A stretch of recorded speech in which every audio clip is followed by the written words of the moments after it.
Crash. El vaso de agua en mi mano cayó al suelo, haciéndose añicos mientras la música se detenía abruptamente. Solo porque le recordé a mi nieto un mínimo de cortesía, mi nuera me señaló directamente a la cara y gritó frente a cientos de invitados. ¿Qué derecho tiene usted para educarme? ¡Anciana de pueblo y una manida! ¡Daisy, lórguese y no vuelva jamás! Con el corazón roto, me giré buscando la ayuda de Javier, el hijo que había parido con mis entrañas. Pero él, con frialdad, me asestó otra puñalada mortal. Mamá, vete. A decir verdad, esta familia sería mucho más feliz sin ti. Las risas burlonas resonaron por todas partes. Me quedé sola en medio de la multitud, despojada de toda mi dignidad en la misma casa que había sacrificado mi vida para comprar. Pero no me arrodillé a suplicar. Esbocé una sonrisa escalofriante. ¿Querían que me fuera? De acuerdo, pero antes de irme, les mostraría la sentencia que pagarían por su arrogancia. Soy doña Miroslava Álvarez, 62 años. Hoy debería haber sido el día en que me sentara en el asiento de honor viendo a mi nieto soplar las velas, pero en realidad estaba de pie, escondida en el rincón más oscuro de la fiesta con un delantal empapado, lavando platos y recogiendo basura en silencio para la lujosa fiesta de cumpleaños de mi nieto. De repente, sentí un fuerte golpe en la cadera. Era Greco. Mi nieto estaba jugando a la correteadera con sus amigos y chocó contra mí. El fuerte empujón me hizo perder el equilibrio y mi oído chocó contra una silla. Pero Greco no se detuvo a preguntar si estaba bien. Incluso me fulminó con la mirada antes de seguir riendo y bromeando con sus amigos, como si acabara de chocar con un mueble viejo. Luego, inmediatamente, se detuvo en seco, jadeando, y me gritó sin mirarme a la cara. «Abuela, tráeme agua. Rápido, tengo sed». Me quedé helada. Ni un por favor, ni una abuela. Solo una orden seca. Miré hacia mi nuera, Aline. Estaba hablando con unos vecinos, pero lo había oído todo. Esperé a que corrigiera a su hijo, que le dijera que esa no era la forma de hablarle a su abuela. Pero Aline solo me lanzó una mirada rápida y luego actuó como si no hubiera pasado nada. Me acerqué a la mesa de bebidas. Mis manos temblaban ligeramente mientras llevaba el vaso recién servido hacia los niños. Al acercarme, mi pie tropezó con el borde de la alfombra. Tambaleé. El agua salpicó y mojó un poco la camiseta de uno de los amigos de Greco. Solo unas gotas. Pero los niños se quedaron en silencio por un segundo y luego estallaron en carcajadas. Uno de ellos me señaló y dijo: «Oye, Greco, tu familia contrató a una sirvienta muy vieja, ¿no? Mira qué torpe es, qué risa». La risa de los niños fue como una bofetada. Sentí que mi cara ardía. Greco se rió con ellos. Mi propio nieto se estaba burlando de mí. Aline se acercó apresuradamente, no para ver cómo estaba yo, sino para ver si la alfombra se había manchado. Me arrebató el vaso vacío de la mano. «Doña Miroslava, apártese, es usted una vieja inútil. Ni siquiera puede servir un vaso de agua correctamente». No dije nada. Me agaché con dificultad y comencé a limpiar el suelo con unas servilletas de papel. Soporté todo solo porque quería que la fiesta transcurriera en paz. Pero la tormenta apenas comenzaba. Unos minutos después, un caballero mayor, un amigo de la familia a quien no conocía bien, se acercó a saludar a Greco. Sonrió amablemente y le hizo al niño una simple pregunta. «Felicidades, campeón. ¿Cuántos años cumples hoy?» Greco ni siquiera apartó la vista de su teléfono móvil. Masticaba chicle ruidosamente y respondió de mala gana. 10. El hombre se sintió un poco desconcertado por la falta de cortesía. Yo estaba de pie justo al lado, recogiendo unos vasos vacíos. No pude contenerme más. Como abuela, debía enseñar lo que los padres no enseñaban. Dejé la bandeja en la mesa y toqué suavemente el hombro de mi nieto. «Greco, hijo. No se le responde así a un mayor. Se dice 10 años, señor, y se mira a los ojos cuando te hablan. Deberías disculparte». Luego, levanté la vista y busqué los ojos de Aline, que se estaba sirviendo más refresco. Le hablé con un tono suave pero firme, esperando que entendiera que esto era por el bien del niño. «Aline, hija, deberías enseñarle a Greco a ser respetuoso. Si no lo corriges desde pequeño, crecerá para ser un grosero y nadie lo querrá». No pude terminar la frase. Aline golpeó su vaso contra la mesa. El sonido seco hizo que la música pareciera detenerse. Todos los invitados se giraron para mirarnos. Aline caminó hacia mí, con el rostro rojo de ira, y me señaló con un dedo de uña larga y perfectamente pintada de rojo. ¿Quién se cree que es usted? Su grito resonó en todo el patio. ¿Quién le dio permiso para educar a mi hijo en mi casa? Usted no es nadie para decirme cómo criar a Greco. Mírese, no es más que una vieja anticuada que huele a mercado. Intenté hablar. Intenté decir su nombre. Aline, por favor, pero no me dejó. Dio un paso más hacia mí, acorralándome contra la mesa de regalos. Cállese. ¿Qué derecho tiene a hablar de cómo educo a mi hijo? Estoy harta de tenerla aquí estorbando y haciéndose la víctima. No es más que una parásita, una vergüenza. Aline respiró hondo y pronunció las palabras que lo cambiaron todo para siempre. Lárguese y no vuelva jamás. Fuera de mi casa ahora mismo. El silencio que siguió fue terrible. Mis oídos zumbaban. Miré a mi alrededor. Vi las caras de los vecinos. Vi a los amigos de mi hijo.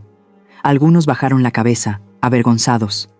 Otros, los más crueles, soltaron risitas nerviosas, como si estuvieran viendo una telenovela en vivo. Nadie se movió. Nadie dijo: Aline, cálmate, es tu suegra.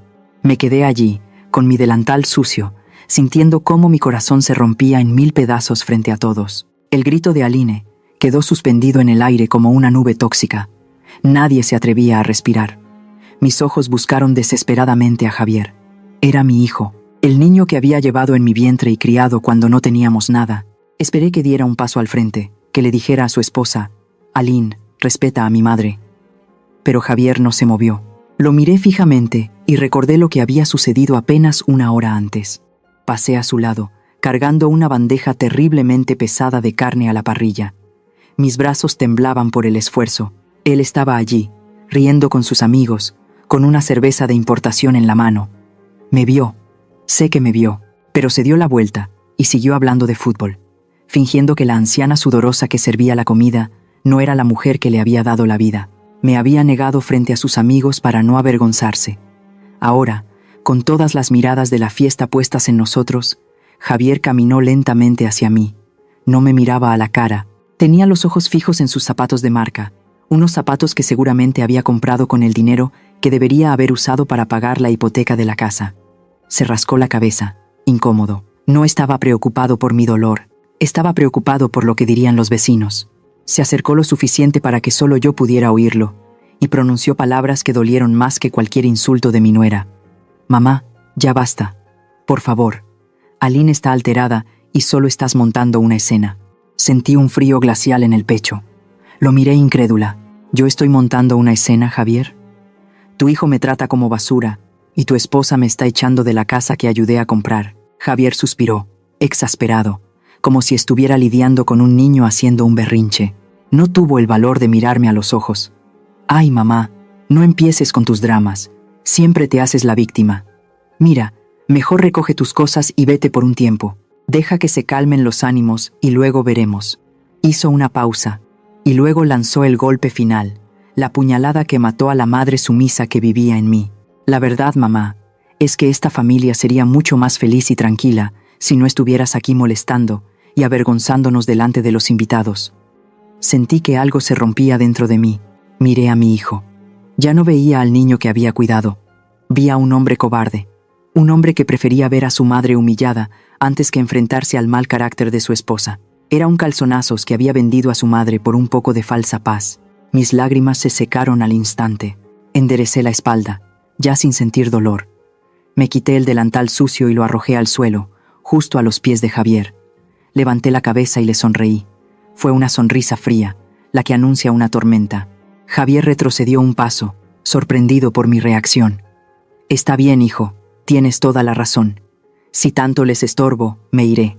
Hice una pausa para asegurarme de que Aline, que nos miraba triunfante desde la mesa, también escuchara. Pero antes de irme para siempre, supongo que no les importará que haga una última cosa.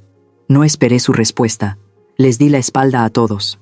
Caminé con paso firme hacia el pasillo oscuro, directa al pequeño cuarto de servicio al fondo de la casa donde me habían dejado dormir. Allí, en mi viejo armario de madera, me esperaba la verdad que había guardado durante 3 largos años. Entré a mi pequeño cuarto y cerré la puerta. El olor a humedad y a viejo me llenó la nariz, pero en ese momento mi mente viajó 30 años atrás. Mientras mis manos buscaban ese sobre amarillo en el fondo del cajón, me vi a mí misma sentada en mi puesto del mercado. Me vi comiendo un bolillo duro con un poco de agua de la llave para engañar al hambre. Hice eso durante meses, aguantando frío y lluvia. ¿Y para qué? Para juntar cada peso y comprarle a Javier esos tenis de marca importados que tanto quería para presumir en la escuela. Recuerdo perfectamente el día que se los di. No me alcanzó para una bolsa de regalo bonita, así que envolví la caja con papel periódico. Javier agarró el paquete y en lugar de darme un abrazo o un simple gracias, arrugó la nariz con disgusto. Me miró y me dijo que qué vergüenza, que por qué envolvía sus cosas con basura, que sus amigos se iban a burlar si veían ese papel corriente. Ahí debí darme cuenta de lo que estaba criando. Ahí debí haber parado. Pero el amor de madre a veces nos pone una venda en los ojos. Luego llegó Aline. Nunca olvidaré la primera vez que Javier la trajo a la casa. Ella entró mirando todo con asco, como si mis muebles tuvieran alguna enfermedad contagiosa. Yo le ofrecí una silla de plástico, las únicas que tenía para las visitas, y ella se quedó parada media hora. Me dijo que su vestido era de tela muy fina, y que no se iba a sentar en eso porque se le podía manchar o romper. Esa tarde, mientras yo servía la comida, la escuché decirle a Javier en voz baja que él merecía algo mucho mejor que vivir encima de un mercado ruidoso y lleno de gente naca. Y yo, tonta de mí, le creí. Pensé que si les daba todo, ellos me querrían más. El error más grande de mi vida fue cuando se casaron. Aline se encaprichó con esta casa. Dijo que era la casa de sus sueños, perfecta para criar hijos. El problema era que costaba una fortuna. Ellos no tenían ni un peso ahorrado, solo deudas de tarjetas de crédito. Yo tenía mi terrenito en el pueblo, la única herencia que me dejó mi difunto esposo para mi vejez. Aline lloró lágrimas de cocodrilo esa noche en mi cocina. Me dijo que ella necesitaba sentirse segura, que necesitaba saber que la casa era suya y de Javier para poder formar un hogar. Me suplicó que vendiera mi tierra y pusiera las escrituras a nombre de ellos dos. Dijo que era solo un trámite, que yo siempre sería la matriarca y que esta siempre sería mi casa. Y yo vendí mi terreno, di todo el dinero y firmé los papeles donde mi nombre desaparecía para que brillara el de ellos. Compré esta casa con el sudor de toda mi vida, pensando que estaba comprando el amor y el respeto de mi familia. Qué equivocada estaba. Amigos míos, ¿hay alguien escuchando esta historia que también haya vendido todo su patrimonio para comprar una casa a nombre de sus hijos y ahora tiene que aguantar malas caras y humillaciones para poder vivir ahí? Comenten la palabra sí aquí abajo si entienden este dolor.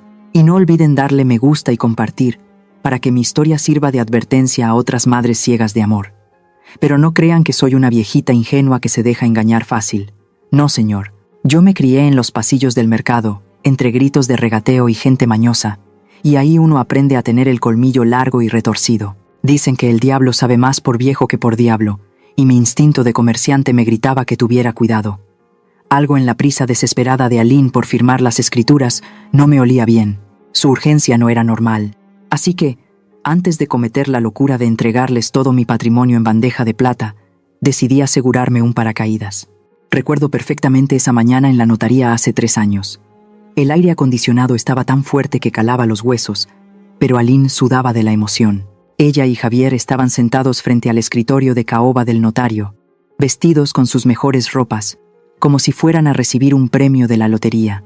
Ellos solo tenían ojos para la primera página del contrato, esa donde decía en letras grandotas y doradas: propietarios. Aline no dejaba de sonreírle a su teléfono, tomándose fotos y grabando videos para presumir en el Facebook. Decía: miren todos, ya tenemos nuestra mansión, lo logramos amor, somos los dueños del mundo. Javier se reía con ella, inflando el pecho como un pavo real, firmando hoja tras hoja a toda velocidad, sin detenerse a leer ni un solo renglón, confiado en que su madre ya había arreglado todo. Estaban borrachos de vanidad. Lo que ellos no sabían, y lo que su soberbia no les permitió preguntar, es que yo había llegado a esa oficina media hora antes. Yo ya había tenido una reunión privada a puerta cerrada con el licenciado Gómez. Él es un hombre bueno, un hombre de ley que conoce mi historia desde hace décadas y sabe cuánto me ha costado ganar cada peso vendiendo tamales y ropa. Cuando le conté mis planes de poner la casa a nombre de mi hijo, él se quitó los lentes, me miró muy serio a los ojos y me dijo que no fuera imprudente. Me dijo que el amor de madre es sagrado, pero que los papeles son fríos y la gente cambia cuando ve dinero. Así que juntos redactamos una cláusula especial, una cláusula que quedó escondida en las últimas páginas del contrato, en esas letras chiquitas y aburridas que la gente arrogante nunca se molesta en leer porque creen que lo saben todo. La cláusula del usufructo vitalicio. Esa era mi carta secreta. Mi salvavidas en medio de la tormenta. Esas 2 palabras, que suenan complicadas, significan algo muy simple. Aunque el título de propiedad tenga el nombre de mi hijo y mi nuera, el derecho a usar, disfrutar, habitar y mandar en la casa es exclusivamente mío hasta el día que yo me muera. Legalmente, yo soy la capitana de ese barco. Yo soy la que decide quién entra y quién sale. Yo soy la que tiene la llave maestra. Y no solo eso, también firmé como aval solidario del préstamo bancario que faltaba por cubrir. Porque claro, el sueldo de Javier no alcanzaba para una casa en esa zona residencial, y el banco jamás les hubiera soltado ni un centavo sin mi firma y mis garantías de pago, respaldadas por mis años de ahorro impecable. Cuando llegó el momento de mi firma, sentí que el tiempo se detenía. Tomé la pluma pesada del notario. Mis manos no temblaron. Firmé con fuerza, con la seguridad de quien protege su vida. Aline ni siquiera me miró. Estaba demasiado ocupada eligiendo el filtro perfecto para su foto. Javier solo me dijo: «Ya firma, mamá, que tenemos prisa para ir a celebrar». Cuando el licenciado Gómez estampó el sello final sobre los documentos, el ruido seco del metal contra el papel resonó en la oficina como un martillazo de sentencia. ¡Pum!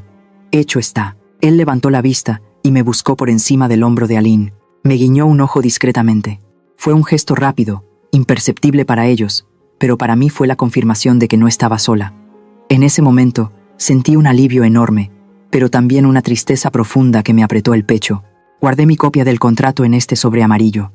Lo doblé con cuidado y recé en silencio mientras salíamos de la oficina. Le pedí a Dios con todas mis fuerzas no tener que usar ese papel nunca. Miré la espalda de mi hijo, que abrazaba a su mujer celebrando su victoria, y pensé: «Mijo, no quiero usar esto contra ti. Solo quiero un techo seguro para mi vejez, un rincón donde no sea un estorbo. Pero ustedes, con su ambición desmedida y su desprecio, me han obligado a sacar esta espada que tenía guardada bajo la manga. Y ahora, viendo cómo me corren de mi propio hogar frente a todos, no me va a temblar la mano para usarla». Esos 3 años viviendo bajo el mismo techo que ellos se sintieron como 3 siglos de condena en una prisión de lujo. Yo pensé que me mudaba para ser la abuela consentidora, la matriarca que ayuda a cuidar a la familia. Pero qué equivocada estaba. Desde la primera semana, Aline me dejó muy claro cuál era mi nuevo lugar en la jerarquía de la casa. Me convertí en la sirvienta sin sueldo. Me convertí en la chacha que no tiene derecho a opinar, solo a obedecer. Mi rutina empezaba antes de que saliera el sol. Yo me levantaba a preparar el desayuno, a planchar las camisas de Javier y a limpiar el desorden de la noche anterior. Y a cambio de mi trabajo, recibía desprecio. Aline me prohibió tocar a mi propio nieto si no me lavaba las manos con alcohol primero. Decía que mis manos siempre estaban sucias, que traían microbios del mercado, que olían a cebolla y a cilantro. Me dolía en el alma ver a Greco de lejos, queriendo abrazarlo, pero teniendo miedo de que su madre me gritara por ensuciarlo. Recuerdo una tarde en particular que se me quedó grabada a fuego en la memoria. Aline tenía una reunión con sus amigas del gimnasio en la sala. Estaban tomando café y comiendo galletas finas. Yo estaba trapeando el pasillo, sudando la gota gorda porque me habían hecho limpiar todas las ventanas esa mañana. Pasé cerca de ellas para ir a la cocina y escuché a Aline reírse. «Ay, chicas, no saben lo bueno que es tener ayuda en casa. Mi suegra aquí vive como reina. Se la pasa de vacaciones. No hace nada en todo el día. Solo come y duerme. La tenemos muy consentida». Me detuve en seco. Sentí que la sangre me hervía en las venas. Apreté el palo del trapeador con tanta fuerza que mis nudillos se pusieron blancos. Quise entrar a la sala y gritarle que era una mentirosa. Quise enseñarle mis manos agrietadas por el cloro y mi espalda dolorida. Pero no lo hice. Me tragué el coraje, como siempre, y seguí trapeando en silencio, dejando que mis lágrimas se mezclaran con el agua sucia de la cubeta. Pero la humillación no fue lo peor. Lo más grave, lo que realmente puso en peligro nuestro techo, fue la irresponsabilidad de mi hijo y su mujer. Al principio, pagaban la hipoteca a tiempo, pero luego se les hizo fácil. Empezaron a gastar el dinero como si fueran millonarios. Se compraron una camioneta del año, se fueron de vacaciones a Cancún, renovaron los muebles que estaban nuevos. Aline llegaba cada semana con bolsas de ropa de marca y Javier estrenaba relojes caros. Cuando yo les preguntaba por los pagos de la casa, Javier se molestaba. Me decía que no fuera metiche, que ellos tenían todo bajo control, que el banco podía esperar Pero el banco no espera. El banco no perdona. Hace un año, encontré la verdad en el bote de la basura de la cocina. Javier había tirado un sobre sin abrir, pensando que yo no me daría cuenta. Lo saqué, limpié las cáscaras de papa que tenía encima y lo abrí. Era una carta del banco. Las letras eran rojas y urgentes. Aviso de embargo. Decía que tenían 6 meses de retraso y que, si no se liquidaba la deuda inmediata, iniciarían el proceso para quitarnos la casa. Sentí que el mundo se me venía encima. Mi casa, el patrimonio por el que vendí mi tierra, todo estaba a punto de perderse por sus caprichos y su vanidad. Esa noche no dormí, pensé en enfrentarlos, pero sabía que solo me gritarían y me dirían loca. Sabía que no tenían el dinero, que se lo habían gastado todo en apariencias. Así que tomé una decisión. A la mañana siguiente, fui al mercado. Saqué mis ahorros de toda la vida, el dinero que guardaba bajo el colchón, las ganancias de mis tandas y de mis ventas diarias. Junté cada peso, cada moneda. Fui al banco yo sola. La cajera se me quedó viendo raro cuando saqué los fajos de billetes arrugados y con olor a comida, pero aceptó el pago. Pagué la deuda atrasada. Y no solo eso, mes tras mes, durante este último año, he ido al banco religiosamente a depositar la mensualidad que mi hijo dejó de pagar para comprarse sus lujos. Javier y Aline viven tranquilos, durmiendo a pierna suelta, creyendo que son muy listos y que el banco se olvidó de cobrarles. Creen que son los dueños del mundo. Lo que no saben es que cada ladrillo de esta casa, cada pared que los protege del frío, sigue siendo mía. No saben que yo he guardado cada uno de estos comprobantes de pago. Tengo aquí, en este sobre amarillo, la prueba de que soy yo quien mantiene este techo. Tengo los recibos originales, con mi firma, con la fecha y la hora. Ellos creen que soy la sirvienta que no vale nada, pero en realidad, soy la única razón por la que todavía tienen un lugar donde caerse muertos. Y hoy, por fin, se van a enterar de quién es la que realmente manda aquí. Quizás se pregunten por qué elegí precisamente hoy, el día de la fiesta de mi nieto, para sacar estos papeles a la luz. La verdad es que no fue una decisión impulsiva. No fue solo por el grito de Aline o por la cobardía de Javier hace unos minutos. La verdadera razón, la que me hizo abrir ese cajón con manos temblorosas, ocurrió hace apenas una semana. Y es la razón por la que sé que si no me defiendo hoy, mañana será demasiado tarde. Fue el martes pasado por la noche. Yo ya me había retirado a mi cuarto después de lavar los trastes de la cena, pero me dio sed y salí de puntitas a la cocina por un vaso de agua. La puerta de la recámara principal estaba entreabierta. Escuché la voz de Aline. No estaba gritando, estaba hablando con ese tono frío y calculador que usa cuando planea sus compras. Me detuve en el pasillo, pegada a la pared, conteniendo la respiración. Javier, ya no cabemos. Necesito ese cuarto de atrás. Mi ropa de invierno se está maltratando en las cajas y necesito el espacio para mis abrigos y mis zapatos nuevos. Escuché a mi hijo suspirar. Pero amor, ese es el cuarto de mi mamá. ¿Dónde la vamos a meter? No puede dormir en el sofá. La respuesta de Aline me heló la sangre más que el piso frío bajo mis pies descalzos. Pues búscale un lugar, Javier. Ya estoy harta. La casa huele a viejo. Huele a esa pomada barata que se unta en las rodillas. Me da asco. Además, ya va a ser el cumpleaños de Greco y quiero que la casa se vea perfecta, sin sus tiliches estorbando. Hubo un silencio. Esperé que Javier la callara. Esperé que le dijera que su madre no es un mueble viejo que se tira cuando estorba. Pero solo escuché su voz débil, casi en un susurro. Está bien, pero no tenemos dinero para pagarle un departamento. Aline soltó una risita cruel. No seas tonto. No le vamos a pagar nada. Hay un asilo público en las afueras, de esos del gobierno. Es gratis o muy barato. Total, ella ya no se entera de mucho. Ahí estará bien con otros viejitos. El lunes después de la fiesta la llevamos. Le decimos que es un paseo y ahí la dejamos. Sentí que las piernas me fallaban. Me tuve que agarrar del marco de la puerta para no caerme. Me querían tirar. Me querían desechar en un asilo de caridad, lejos de mi familia, solo para usar mi cuarto como un armario para los zapatos de mi nuera.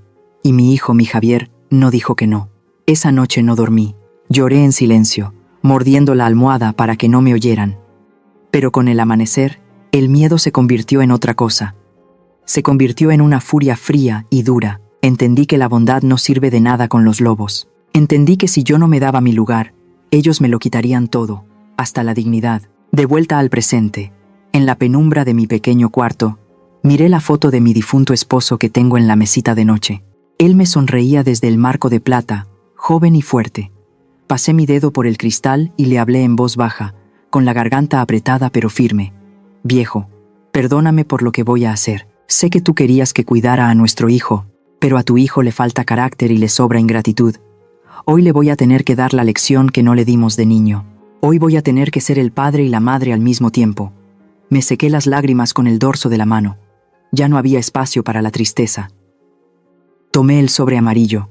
Pesaba no por los papeles, sino por la historia de sacrificio que cargaba adentro. Me alisé el cabello frente al espejo. Me sacudí el polvo imaginario de mi ropa sencilla y abrí la puerta. El pasillo parecía más largo que nunca. Al fondo, en el jardín, la música se había apagado por completo. Solo se escuchaba el murmullo nervioso de los invitados. Mis pasos resonaban en el piso de loseta. Tac, tac, tac. Caminé con la cabeza en alto, como no lo había hecho en años. Ya no caminaba la sirvienta, caminaba la dueña. Al salir al patio, sentí todas las miradas clavarse en mí. Vi a mis vecinas cuchicheando. Vi a los amigos de Javier con sus copas a medio terminar. Vi a Greco, mi nieto, escondido detrás de las piernas de su madre, mirándome con miedo. Y vi a Aline y a Javier, parados junto a la mesa del pastel, esperándome con impaciencia para ver si ya me iba. Aline puso los ojos en blanco cuando me vio regresar y cruzó los brazos. «Ay, por fin, ¿ya te vas? Espero que no se te olvide nada porque no te voy a abrir la puerta si regresas». No le contesté. No le di el gusto de ver mi enojo. Caminé directo hacia ellos. Pasé de largo junto a Javier, que ni siquiera se atrevió a levantar la vista del suelo. Llegué hasta la mesa principal, esa mesa decorada con manteles de lino y cubiertos de plata que yo pulí ayer. Con un movimiento suave pero decidido, dejé caer el sobre amarillo sobre la mesa. Aterrizó justo al lado del pastel de 3 pisos, ese pastel ridículamente caro que compraron con el dinero que debían al banco. El contraste era evidente. El lujo falso contra la verdad cruda. El sobre hizo un sonido seco al chocar contra la madera. Un sonido pequeño, pero que pareció un disparo en medio de aquel silencio. Todos se quedaron viendo el papel. Levanté la vista y miré a Aline a los ojos. Luego miré a Javier.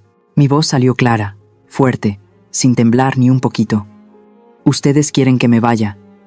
Está bien, entiendo perfectamente, pero antes de que yo cruce esa puerta para siempre, creo que debemos aclarar un pequeño detalle. Vamos a hablar de quién es la persona que realmente tiene que salir de esta casa hoy mismo». Aline miró el sobre amarillo sobre la mesa, como si fuera un insecto asqueroso que acababa de aterrizar en su pastel perfecto. Lo tomó con la punta de los dedos, con esa mueca de asco que ya conocía tan bien, y sacó los papeles bruscamente. Yo me quedé quieta, esperando ver cómo se le borraba la sonrisa burlona al darse cuenta de la verdad. Esperaba ver su cara palidecer al leer los montos, las fechas y mi firma en cada uno de esos recibos bancarios. Pero Aline no leyó, o mejor dicho, leyó lo que quiso leer. Sus ojos recorrieron rápidamente los números y soltó una carcajada estridente, una risa falsa y aguda que hizo que varios invitados voltearan a verla con curiosidad. Aline levantó los recibos en el aire, agitándolos como si fueran banderas, y se dirigió a sus amigas, a los vecinos, a todo el mundo menos a mí. «Miren esto, por favor. Es que no me lo puedo creer. De verdad que el cinismo de esta señora no tiene límites». Aline se volvió hacia mí, con los ojos brillando de malicia pura. «¿De verdad crees que somos estúpidos, Miroslava? ¿Crees que voy a creer que tú, una simple vendedora de mercado que huele a cebolla, tienes dinero para pagar estas cantidades al banco? Por favor, no me hagas reír». Sentí que el suelo se movía bajo mis pies. Traté de hablar, traté de decirle que mirara bien, que viera el origen de los depósitos, pero ella no me dejó. Dio un paso hacia mí, y su voz bajó de tono, volviéndose venenosa, lo suficientemente alta para que todos escucharan su calumnia. «Ya sé de dónde sacaste este dinero. Con razón Javier siempre se quejaba de que le faltaba efectivo en la cartera. Con razón desaparecían los cambios que dejábamos en la mesa de la entrada». Mi boca se abrió por la sorpresa. No podía creer lo que estaba oyendo. «Tú no pagaste esto con tu trabajo, Miroslava. Tú le has estado robando a mi esposo. Le has estado robando a tu propio hijo poquito a poquito, como una rata de alcantarilla, cada vez que te ponías a limpiar su ropa o a ordenar su cuarto, y ahora vienes aquí, con el dinero que le hurtaste a él, a presentarte como la gran salvadora. Eres una ratera, La palabra me golpeó más fuerte que una pedrada. Ratera. Yo, que he trabajado de sol a sol desde los 15 años. Yo, que devolvía hasta el último centavo si un cliente me pagaba de más en el puesto.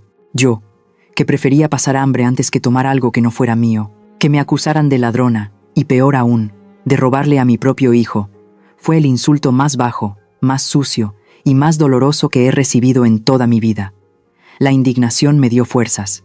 Mis manos dejaron de temblar. Di un paso al frente y alcé la voz, porque mi honor no se mancha de esa manera. Eso es mentira. Jamás he tomado un peso ajeno. Miren la firma. Miren la cuenta de origen. Ese dinero salió de mis ahorros, de mi sudor, no de la cartera de nadie. Intenté arrebatarle los papeles para mostrárselos a la gente, para que vieran que ahí estaba mi nombre y no el de Javier. Pero antes de que mis dedos pudieran rozar el papel, una mano grande y pesada me interceptó. Fue Javier. Mi hijo se abalanzó sobre mí como un animal furioso. Me arrancó el sobre de la mano con tanta violencia que uno de los papeles se rompió por la mitad, pero no se detuvo ahí. Su mano izquierda se cerró alrededor de mi muñeca. Apretó con fuerza, apretó con rabia. Sentí un dolor agudo que me recorrió el brazo hasta el hombro. Mis huesos crujieron bajo su agarre. Solté un gemido de dolor involuntario, pero a él no le importó. Me jaló hacia él, acercando su cara roja y deformada por la ira a la mía. Olía a alcohol y a odio. Ya cállate de una buena vez, gritó Javier escupiéndome saliva en la cara. ¿Hasta cuándo vas a seguir con este teatro? ¿No te cansas de humillarme? ¿No te cansas de arruinar todo lo que tocas? Intenté soltarme.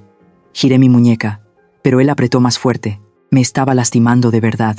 La mano que una vez sostuve cuando era un bebé indefenso, la mano que enseñé a escribir, ahora me estaba triturando los huesos sin piedad. Javier, me lastimas. Suéltame, le dije, mirándolo a los ojos, buscando un rastro de mi hijo en ese monstruo, pero no lo encontré. Te voy a soltar cuando te largues. Mira lo que has hecho. Aline está llorando. Asustaste a Greco. Eres un cáncer para esta familia, mamá. Javier me sacudió como si fuera una muñeca de trapo. O te metes a tu cuarto y te quedas ahí encerrada hasta que se vaya el último invitado, o te juro por Dios que yo mismo te arrastro hasta la calle y te tiro a la banqueta como la basura que eres. Decide ya. El jardín entero contenía la respiración. Nadie comía, nadie bebía. Todos miraban la escena con horror. Vi a la vecina de al lado taparse la boca con las manos. Vi a los amigos de Javier bajar la mirada, incómodos por la violencia, pero cobardes para intervenir. Nadie se movió para defenderme. Nadie le dijo a Javier que soltara a su madre. Me quedé ahí, con la muñeca ardiendo y el corazón hecho cenizas.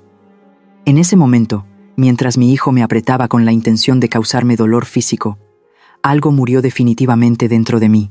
Murió la esperanza, murió la pena, murió la madre que perdona todo. Dejé de forcejear. Mi cuerpo se relajó, no por sumisión, sino por una claridad repentina y absoluta. Miré la mano de Javier en mi muñeca. Luego subí la vista a sus ojos inyectados de sangre, y finalmente miré a Aline, que sonreía con malicia detrás de él, disfrutando del espectáculo. Respiré hondo. El aire frío de la noche llenó mis pulmones. El dolor en mi brazo ya no importaba. Lo que importaba era lo que iba a pasar en los siguientes minutos. Si han llegado hasta aquí y sienten la misma indignación que yo, por favor comenten el número 1 abajo.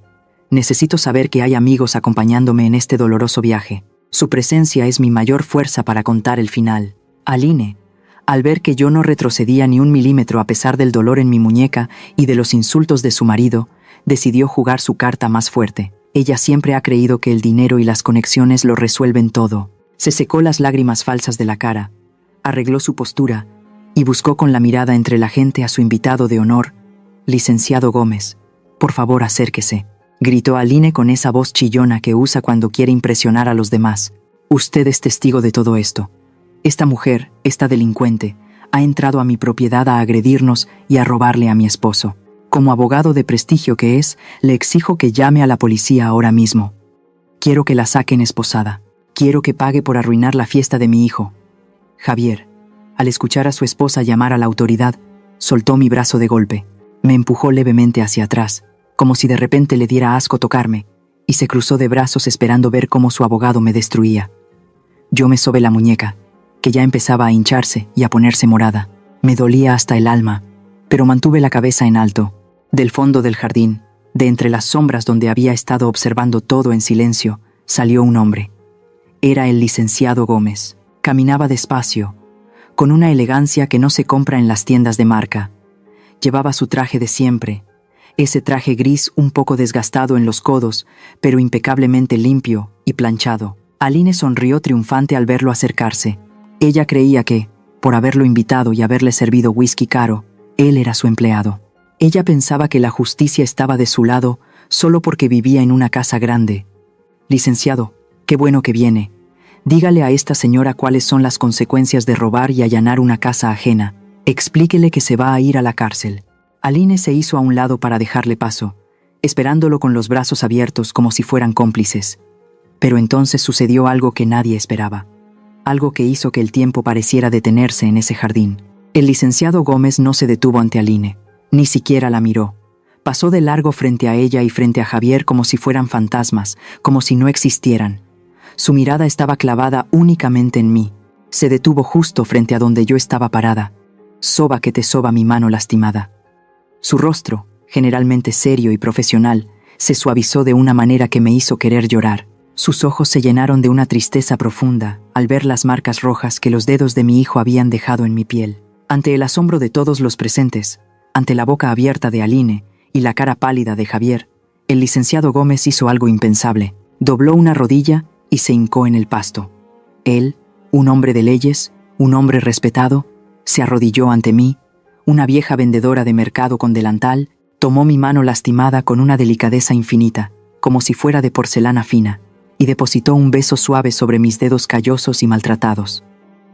Doña Miroslava, dijo con voz ronca, lo suficientemente alta para que todos escucharan, perdóneme.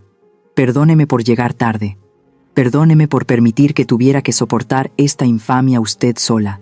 Yo sentí que las lágrimas, esas que había estado conteniendo con tanta rabia, empezaban a nublarme la vista.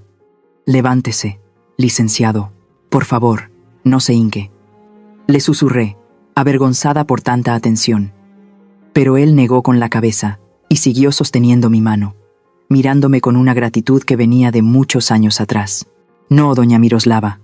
Es aquí donde debo estar, porque si no fuera por usted, yo no sería nadie. Si no fuera por los platos de comida que usted me regalaba cuando yo era un niño limpiabotas muerto de hambre en el mercado, yo no estaría vivo hoy. Usted me dio de comer cuando nadie más me miraba. Usted me pagó mis primeros libros. Usted es mi benefactora, y el honor es mío al poder besar su mano. El jardín estaba en un silencio absoluto. Podía sentir la vergüenza ajena flotando en el aire. Los amigos de Javier bajaron la cabeza. Las vecinas dejaron de cuchichear. Aline estaba petrificada, con la boca abierta, incapaz de procesar que su invitado VIP, su arma secreta, acababa de rendirle pleitesía a la mujer que ella llamaba sirvienta. El licenciado Gómez se puso de pie lentamente. Se sacudió el polvo de la rodilla del pantalón y su postura cambió. Ya no era el hombre agradecido. Ahora era el abogado implacable. Se giró hacia Javier y Aline. Su rostro se endureció como la piedra. Sus ojos lanzaban chispas de indignación. Señora Aline, señor Javier, dijo con una voz potente que resonó como un martillazo en una sala de juicios. Me pidieron que interviniera legalmente. Pues bien, aquí estoy. Pero déjenme aclararles una cosa. Yo no represento a ingratos. Yo no defiendo a personas que muerden la mano que les dio de comer y que golpean a la mujer que les dio la vida. Aline intentó hablar, balbuceando excusas. Pero licenciado, ella robó. Los papeles. Silencio. La cortó el licenciado con un grito autoritario. Caminó hacia la mesa, tomó el sobre amarillo y los recibos que Javier había arrugado. Los alisó con cuidado y los levantó para que todos los vieran. Estos documentos no son robados. Estos documentos son la prueba de su vergüenza. Y tengo algo que informarles. Algo que su soberbia no les permitió leer el día que firmaron las escrituras hace 3 años. El licenciado Gómez caminó hacia Aline, obligándola a retroceder. Ustedes creen que son los dueños de esta casa. Se pasean por aquí humillando a doña Miroslava, tratándola como si fuera una intrusa en su palacio. Pero la ley dice otra cosa. Hizo una pausa dramática, mirando a cada uno de los invitados, asegurándose de que el mensaje quedara claro. En este contrato, que yo mismo redacté y certifiqué, existe una cláusula de usufructo vitalicio a favor de doña Miroslava Álvarez. Javier parpadeó, confundido, como si le estuvieran hablando en otro idioma. Usu. ¿Qué? ¿De qué está hablando? El licenciado sonrió, pero no fue una sonrisa amable. Fue la sonrisa del cazador que acaba de atrapar a la presa. Significa, joven Javier, que aunque el papel diga que la casa es tuya y de tu esposa, el derecho a usarla, a vivir en ella y a administrarla es 100% de tu madre mientras ella respire. Significa que ella es la jefa. Ella es la patrona. Ella decide quién duerme bajo este techo y quién se va a la calle. El color desapareció por completo de la cara de Aline. Se puso tan pálida que pensé que se iba a desmayar ahí mismo sobre el pasto. Eso no puede ser verdad. Es una trampa, susurró ella. No es una trampa. Es la ley, sentenció el licenciado. Y legalmente, doña Miroslava es la única dueña de este hogar. Ustedes dos, con sus fiestas, sus lujos y sus desprecios, no son más que simples invitados, huéspedes temporales que han abusado de la hospitalidad de la dueña, y como abogado de la señora Miroslava, les informo que ella tiene todo el derecho legal de revocar esa hospitalidad en el momento que se le dé la gana. El licenciado se volvió hacia mí una vez más. Su expresión volvió a ser amable. Doña Miroslava, la ley está de su lado. Esta es su casa. Usted manda. Díganos qué quiere que hagamos con estos intrusos. En ese momento, sentí que me quitaban un saco de cemento de la espalda. Respiré hondo, llenando mis pulmones con el aire dulce de la victoria. No sentí alegría, porque ver la ruina de un hijo nunca da alegría.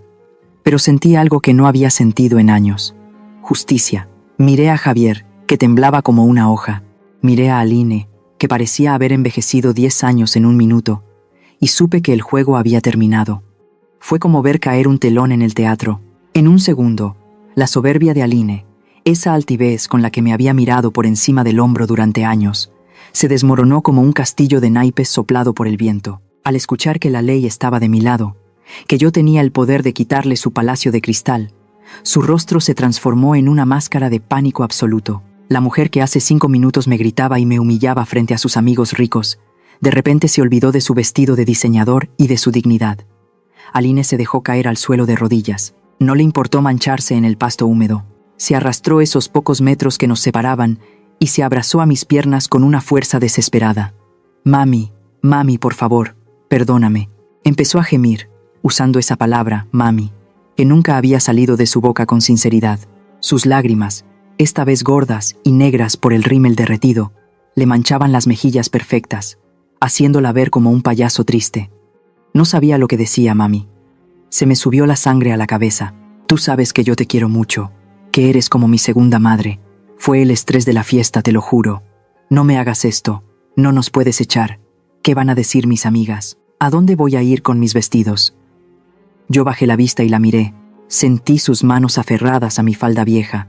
Sentí su perfume caro mezclarse con el olor a miedo que emanaba de su cuerpo. Pero mi corazón, ese corazón de madre que siempre se ablandaba con una disculpa, esta vez permaneció duro como una piedra de río. No sentí lástima, sentí asco. Asco de ver lo rápido que alguien puede cambiar sus principios por conveniencia.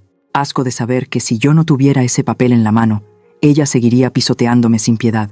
Javier, al ver que su esposa se humillaba sin conseguir ablandarme, decidió jugar su carta más sucia. Corrió hacia donde estaba Greco, mi nieto, que miraba la escena con los ojos muy abiertos, asustado y confundido. Javier agarró al niño de los hombros y lo empujó bruscamente hacia mí, usándolo como un escudo humano, como una barrera de carne y hueso, para protegerse de su propia irresponsabilidad. «Mamá, por Dios, piensa en el niño», gritó Javier, con la voz temblorosa y sudando frío. «¿Cómo vas a dejar a tu propio nieto en la calle? ¿Neta vas a ser tan cruel? El niño no tiene la culpa de nuestros problemas. Míralo, está llorando. ¿Vas a dejar que Greco duerma bajo un puente solo por tu orgullo?» Greco no estaba llorando, estaba pasmado, pero Javier le pellizcó disimuladamente el brazo para que reaccionara.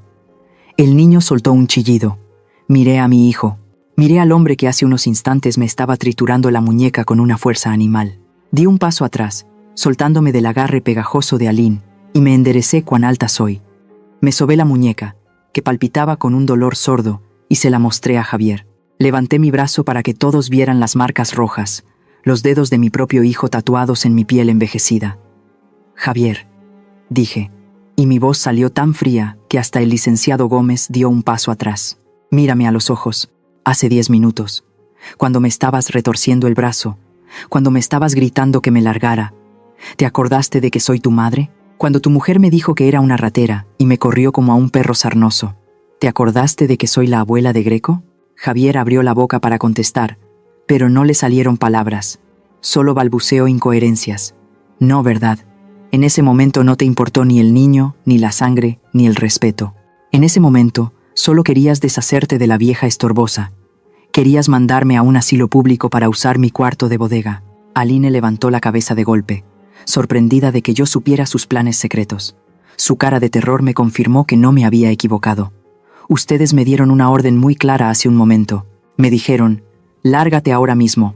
No me dieron tiempo de hacer maletas. No me dieron tiempo de buscar un lugar. Querían que me fuera con lo puesto, en medio de la noche. Hice una pausa, dejando que mis palabras calaran hondo en la conciencia de todos los presentes. Pues bien, la vida es justa, hijos míos. Con la misma vara que miden, serán medidos. Ustedes querían una salida inmediata. Yo les voy a dar lo mismo. Señalé la puerta de la calle con mi dedo índice, firme como una sentencia de muerte. Tienen 10 minutos. Agarren lo indispensable. Las llaves del coche se quedan, porque ese también está a mi nombre como garantía. Tienen 10 minutos para desaparecer de mi vista. Y si no lo hacen, el licenciado Gómez llamará a la patrulla para sacarlos por invasión de propiedad ajena. Mamá, no. Es de noche, gritó Javier, desesperado. Fuera. Mi grito fue seco, cortante. No quiero oír ni una palabra más. Esta es mi casa. Estas son mis reglas. Y mi regla número 1 es que no vivo con traidores. Me giré hacia los invitados, que seguían petrificados con sus copas en la mano. La fiesta se acabó. Por favor, retírense. Llévense su pastel y sus regalos. Aquí ya no hay nada que celebrar.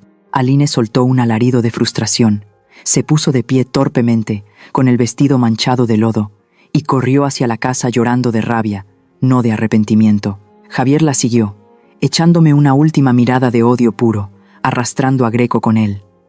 Me quedé parada en medio del jardín, viendo cómo mi familia se desmoronaba. Me dolía. Claro que me dolía. Sentía que el pecho se me abría en dos. Pero por primera vez en muchos años, podía respirar sin sentir el peso de la humillación en mis hombros. Miré al licenciado Gómez, que seguía a mi lado como un guardián silencioso. Él asintió levemente con la cabeza. Yo cerré los ojos un segundo y dejé que el viento de la noche me golpeara la cara. Ya estaba hecho. No había vuelta atrás. Y aunque la soledad se acercaba galopando, prefería 1000 veces la soledad digna que la compañía de quienes me deseaban la muerte. El último coche se alejó por la calle y el motor de la camioneta de Javier se perdió en la distancia. Los vecinos, esos que minutos antes miraban con curiosidad desde sus ventanas, cerraron las cortinas. La fiesta se acabó. El espectáculo terminó. De repente, la casa se quedó en un silencio absoluto, un silencio tan grande que casi me zumbaban los oídos. Me quedé parada en medio de la sala. El piso estaba lleno de confeti pisado, vasos de plástico a medio terminar y platos con rebanadas de pastel que nadie se comió. Los globos de colores, esos que horas antes flotaban alegres anunciando la celebración, ahora yacían en el suelo, desinflados y tristes, como el orgullo de mi hijo y mi nuera. Me agaché con dificultad y recogí uno azul. Se sentía arrugado en mi mano. Lo miré un momento y pensé en lo frágil que es la vanidad. Un pinchazo de realidad y todo se viene abajo. Caminé despacio por la casa, mi casa. Mis pasos resonaban en el mosaico. Se sentía extraño caminar por aquí sin miedo a que alguien me regañara por hacer ruido. Se sentía extraño no tener que encoger los hombros para ocupar menos espacio.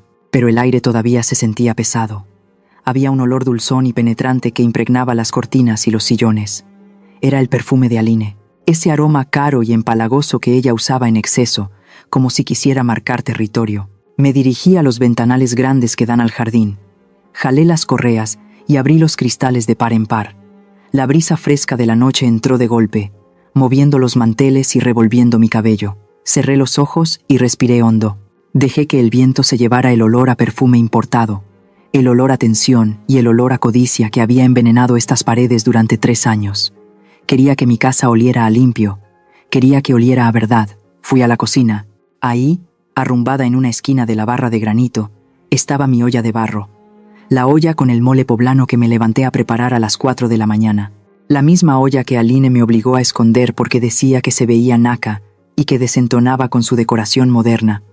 Levanté la tapa. El guiso ya estaba frío, pero el aroma a chocolate, chiles tostados y especias seguía ahí, intacto y poderoso. Encendí la estufa. La llama azul brotó con fuerza.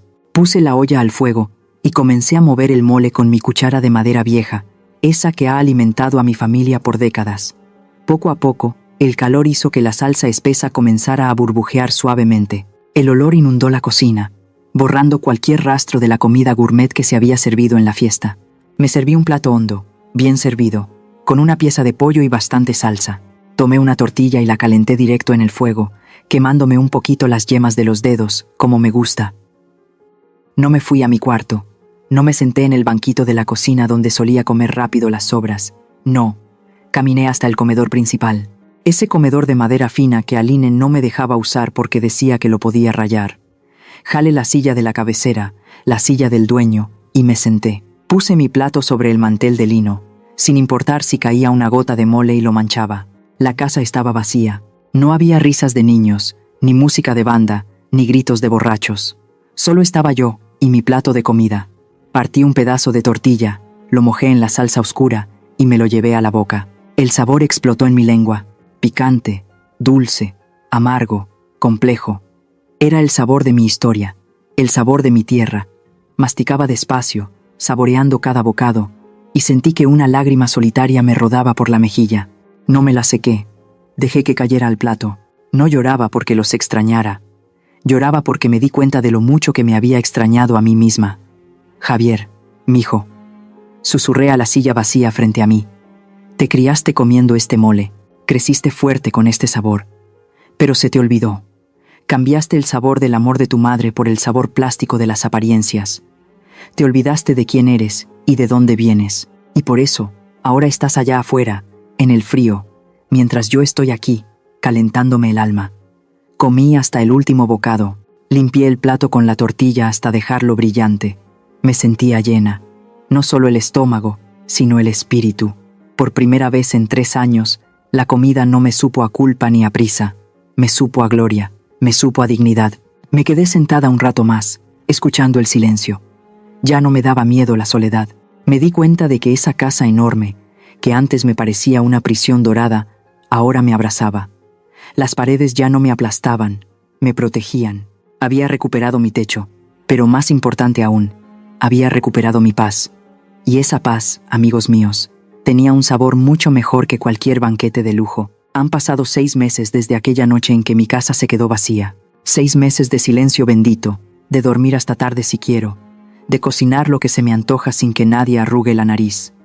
Pero como dicen por ahí, pueblo chico, infierno grande, las noticias vuelan más rápido que el viento. Y aunque yo no busqué saber nada de ellos, los chismes llegaron solitos a mi puerta, traídos por las vecinas que disfrutan de la desgracia ajena. Me contaron que la vida de lujos de mi hijo y su mujer se desmoronó apenas salieron de mi casa. Sin mi sueldo para tapar sus agujeros financieros y sin un techo gratis, la realidad los golpeó con la fuerza de un tren. Tuvieron que rentar un departamento minúsculo en una zona fea de la ciudad. Dicen que los gritos se escuchaban hasta la calle. Se peleaban por todo. Se peleaban porque no había dinero para la gasolina, porque no alcanzaba para el salón de belleza, porque la tarjeta de crédito estaba topada. Y como era de esperarse, el amor de Aline duró exactamente lo mismo que duró el dinero. En cuanto Javier dejó de serle útil, en cuanto ya no pudo exprimirle ni un centavo más, ella mostró su verdadera cara. Me enteré de que lo abandonó hace 2 semanas, ni siquiera tuvo la decencia de terminar con él de frente. Simplemente empacó sus maletas mientras él estaba trabajando y se fue con un empresario tequilero que le dobla la edad pero que le triplica la cuenta bancaria. Se llevó al niño. Se llevó hasta la televisión. Dejó a mi hijo durmiendo en un colchón tirado en el suelo, rodeado de deudas y de soledad. Yo escuchaba todo esto y sentía una mezcla extraña de tristeza y alivio. Tristeza porque ninguna madre quiere ver sufrir a su hijo, por más ingrato que sea, pero alivio porque la justicia divina tarda pero llega. Aline recibió su libertad y Javier recibió su lección. Anoche, esa lección tocó a mi puerta. Era una de esas noches de tormenta típicas de esta época. El cielo se caía a pedazos y el agua golpeaba los cristales con furia. Yo estaba en la sala, tejiendo una bufanda, y tomando un té de canela, cuando escuché que alguien tocaba el timbre con insistencia. 1, 2, 3 veces. Luego empezaron a golpear el portón de metal con desesperación. Mi corazón dio un vuelco. Algo me dijo quién era antes de que yo me asomara. Dejé el tejido sobre el sofá y caminé hacia la entrada. No prendí la luz del porche. Me acerqué a la mirilla y miré hacia afuera. Lo que vi me partió el alma en dos. Ahí estaba Javier, mi Javier. Pero no era el hombre soberbio y perfumado de la fiesta. Parecía un perro callejero que había sido pateado demasiadas veces. Estaba empapado de pies a cabeza. Su ropa, antes impecable, estaba sucia y arrugada. Había adelgazado mucho, se le marcaban los pómulos y tenía unas ojeras negras y profundas que le llegaban a media cara. Temblaba de frío, abrazándose a sí mismo bajo la lluvia torrencial. «Mamá», gritó, y su voz apenas se escuchaba por el ruido del agua. «Mamá, soy yo. Por favor, ábreme». Apoyó la frente contra el metal frío de la puerta y empezó a llorar. No era un llanto de berrinche como los de antes. Era un llanto de derrota absoluta. «Mamá, perdóname. Me equivoqué en todo. Aline me dejó. Se llevó a Greco. Me quitaron el coche. No tengo a dónde ir. Tengo hambre, mamá. Déjame entrar. Te juro que voy a cambiar. Te juro que voy a ser el hijo que te mereces». Mi mano, por instinto, voló hacia el cerrojo. Mis dedos tocaron el metal frío de la llave. Es mi hijo. Está allá afuera, mojado, hambriento y roto. Mi instinto de madre me gritaba que abriera esa puerta, que lo metiera, que lo secara con una toalla caliente y le sirviera un plato de sopa. Quería abrazarlo y decirle que todo iba a estar bien, que mamá estaba aquí para arreglarlo todo, como siempre lo había hecho desde que era un niño y se raspaba las rodillas. Pero entonces, mi muñeca palpitó. Ese dolor fantasma en mi brazo me detuvo en seco. Recordé la fuerza con la que me apretó. Recordé la vergüenza. Recordé cómo me negó frente a sus amigos. Y entendí algo doloroso pero necesario. Si abría esa puerta ahora, no lo estaría ayudando. Lo estaría lisiando para siempre. Si lo rescataba otra vez, Javier nunca aprendería a ser un hombre. Seguiría siendo ese niño eterno que corre a las faldas de su madre cada vez que el mundo le dice que no. Retiré la mano del cerrojo como si quemara. Me pegué a la puerta de madera, apoyando mi frente contra la de él, con solo unos centímetros de roble separándonos. «Javier», dije, no grité. Hablé con firmeza, sabiendo que él estaba pegado al otro lado escuchando. «Vete a casa, hijo». «Mamá, no tengo casa», gimió él. «Esta es tu casa, déjame pasar». «No, Javier», respondí, y sentí como las lágrimas me rodaban por la cara, calientes y saladas. «Tú perdiste el derecho a llamar a este lugar tu casa la noche que me corriste de ella. Tú decidiste que yo era un estorbo, y ahora vienes aquí, no porque me extrañes a mí, ni porque me quieras. Vienes porque tienes frío y tienes hambre». Hubo un silencio del otro lado, solo roto por el sonido de la lluvia. «Tú no necesitas a una madre, Javier. Tú estás buscando a una sirvienta gratis y a un cajero automático que te resuelva la vida. Y yo ya renuncié a ese puesto. Renuncié el día que casi me rompes el brazo. Mamá, por favor, voy a cambiar». «No, no vas a cambiar si yo te abro esta puerta. Solo vas a aprender que puedes pisotearme y que yo siempre voy a estar ahí para limpiarte los zapatos. Y yo me quiero demasiado a mí misma como para permitir eso otra vez». Tomé aire, llenando mis pulmones de valor, y solté la frase más difícil que he dicho en mi vida. «Vete, Javier. Busca un trabajo. Renta un cuarto. Aprende lo que cuesta ganar el pan. Aprende a estar solo. Y el día que seas un hombre de verdad, un hombre que se pare sobre sus propios pies y no sobre la espalda de su madre, ese día regresas. Ese día te abriré la puerta y te invitaré a un café. Pero no hoy. Hoy no». Escuché cómo Javier golpeaba la puerta una vez más, un golpe débil, sin esperanza. Luego, escuché sus pasos arrastrándose por el camino de entrada, chapoteando en los charcos, alejándose hacia la oscuridad de la calle. Me quedé parada ahí, detrás de la puerta cerrada, llorando en silencio. Me dolía cada fibra del cuerpo. Sentía que era la mujer más cruel del mundo. Pero en el fondo, muy en el fondo, sabía que acababa de hacer el acto de amor más grande de todos.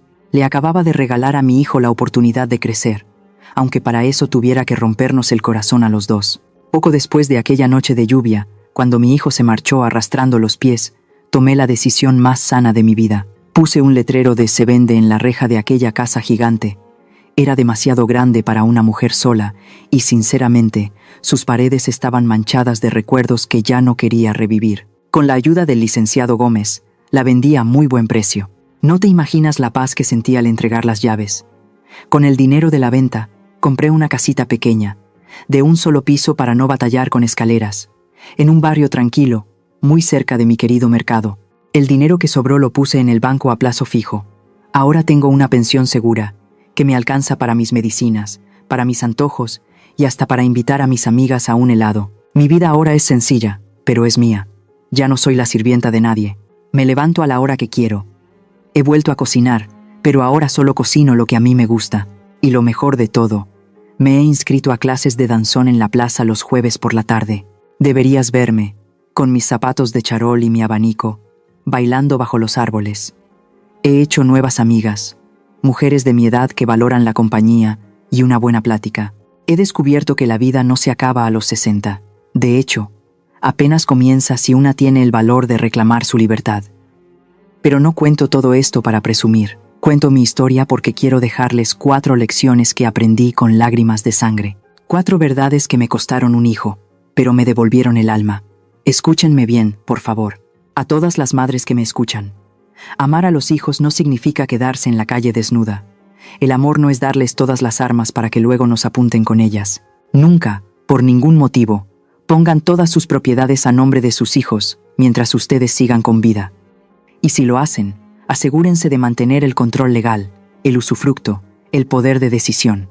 No cometan el error de confiar su vejez a la buena conciencia de otros, porque las personas cambian, y las nueras y los yernos no nos deben nada. Su seguridad debe depender de un papel firmado, no de una promesa vacía. A los hijos, a los hombres que ahora son padres de familia, escuchen a esta vieja. Nunca cometan el error de pensar que para hacer feliz a su esposa, tienen que humillar a su madre. El matrimonio no es una competencia. Un hombre que permite que su esposa insulte y maltrate a la mujer que le dio la vida, no es un buen esposo, es un títere. Y les aseguro una cosa. Una mujer que ve que su marido es incapaz de defender a su propia madre, tarde o temprano le pierde el respeto. El equilibrio es la clave. Se puede amar a la esposa y respetar a la madre. No sean cobardes. Sobre la ambición, miren a Aline. Quería la casa grande, el coche del año, la vida de revista. Lo quería todo y lo quería ya. Y por quererse tragar el mundo de un bocado, se atragantó. La codicia es un veneno que mata la felicidad más rápido que cualquier enfermedad. Perdió la casa, perdió a su familia, y ahora vive saltando de preocupación en preocupación, siempre vacía. No construyan su felicidad sobre las lágrimas de otros, porque esos cimientos siempre se derrumban. Y por último, a los que están formando nuevas familias, el respeto a los mayores no es una moda vieja, es la raíz de la bendición. Una casa donde se les grita a los abuelos, donde se les trata como estorbos o muebles viejos, es una casa maldita. Los niños lo ven todo. Mi nieto Greco vio cómo me trataban a mí y aprendió a ser cruel. Si quieren tener buenos hijos, sean buenos con sus viejos. Porque la vida es una rueda, y el trato que dan hoy es el que recibirán mañana cuando su juventud se haya ido. A veces, por las noches, pienso en Javier. Me duele no saber dónde duerme o si ha comido bien. Le sigo rezando todos los días frente a mi altar. Rezo para que madure, para que encuentre su camino, y para que, algún día, tenga la humildad de volver, no como un niño buscando dinero, sino como un hombre buscando perdón. Pero mientras eso sucede, yo sigo bailando, sigo viviendo. Soy Miroslava Álvarez. Perdí una mansión, pero recuperé mi hogar. Perdí un hijo ingrato, pero me reencontré a mí misma. Y créanme, el cambio valió cada centavo. Gracias por escucharme. Gracias por acompañarme en este dolor y en esta victoria. Que Dios los bendiga a todos y que nunca, nunca dejen que nadie apague su luz. Adiós. Como narrador de esta historia, personalmente creo que el acto de la señora Miroslava no fue de crueldad, sino la máxima expresión de amor propio. A menudo celebramos el sacrificio materno, pero olvidamos enseñarles a protegerse. Esta historia afirma una verdad. No puedes enseñar a otros a respetarte si continúas aceptando el maltrato, incluso si proviene de tus propios hijos. El no que ella da al final es el acto de amor más poderoso. Amor por sí misma, y amor suficiente por su hijo como para dejarlo asumir la responsabilidad de su propia vida. ¿Qué opinan de la difícil decisión de doña Miroslava? ¿Creen que hizo lo correcto al cerrar la puerta o habrían actuado de manera diferente en su situación? Me encantaría conocer sus opiniones, así que por favor compártanlas en la caja de comentarios. Les aseguro que leo cada uno de sus mensajes, palabra por palabra. Si esta historia ha conmovido tu corazón o te ha hecho reflexionar, no olvides dejarnos un me gusta, compartir este video con tus seres queridos para crear conciencia y, por supuesto, suscribirte al canal para no perderte las próximas historias. Todos los videos y contenidos narrados en este canal están protegidos por las leyes de derechos de autor. La copia, resubida o distribución pública de este contenido sin autorización previa por escrito está estrictamente prohibida. Cualquier violación de estos términos puede resultar en acciones legales. Dedico muchas horas a crear estas historias originales y emotivas. Por favor, respeta mi trabajo y esfuerzo al no reutilizar o volver a publicar este contenido sin mi consentimiento por escrito. Aunque algunas historias se inspiran en hechos reales, todas han sido adaptadas y ficcionalizadas con fines de entretenimiento. Cualquier parecido con personas, nombres o situaciones reales es pura coincidencia. Nosotros somos Historias Nido, usando la fuerza de las historias para acompañarlos a lo largo de los años, ayudándoles a encontrar la paz y la fortaleza en el alma. Nos vemos en la próxima historia. Cuídense mucho.